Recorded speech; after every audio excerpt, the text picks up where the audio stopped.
காரிய வெற்றி ஒரு விஷயத்துக்கு போகிறோம் அப்படின்னா நினைத்த காரியம் வெற்றி பெற ஏற்கனவே நான் சொல்லியிருந்தேன்.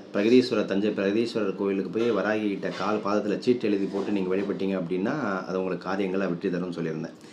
இதில் பார்த்தீங்கன்னா அந்த காரிய வெற்றிக்கு அடுத்ததாக இருக்கக்கூடிய இடம் பார்த்தீங்கன்னா அனந்தமங்கலம். சனிக்கிழமை அல்லது அமாவாசை நாட்களில் வழிபட்டு பூஜை செஞ்சு ஒரு காரியத்தில் இறங்கணும் அப்படின்னா அந்த காரியம் நிச்சயமாக இங்குள்ள ஆஞ்சநேயரால் வெற்றி பெற வைக்கிறார். அதுதான் இங்கே இருக்கக்கூடிய விசேஷம். இந்த ஆஞ்சநேயர் பார்த்திங்கன்னா பஞ்சமுக ஆஞ்சநேயர்னு சொல்லப்படுற மாதிரி இங்கே இந்த ஆஞ்சநேயர் 10 கைகளுடன் 3 கண்களுடன் இடுப்பில் வாளுடனும் காட்சி அளிக்கக்கூடிய ஒரு ஆஞ்சநேயர். சனியினுடைய பாதிப்பு நீங்கக்கூடிய ஸ்தலமாக சொல்லப்படக்கூடியது அனந்தமங்கலம் அப்படின்னு என்று சொல்லக்கூடிய இடம். சனிக்கிழமை அல்லது அமாவாசை நாட்களில் பூஜை செய்து ஒரு காரியத்தில் நீங்கள் இறங்குங்க, நிச்சயமாக வெற்றி கொடுப்பார். ரொம்ப மிக மிக விசேஷமான ஆஞ்சநேயர், போய் தரிசனம் பண்ணுங்கள். இந்த மாதிரி கோயில்கள்லாம் எந்த ஒரு ஜோதிடரும் சொல்ல மாட்டாங்க. அதனால தான் நான் எடுத்து இவ்வளோ விஷயங்கள் நான் சொல்கிறேன்.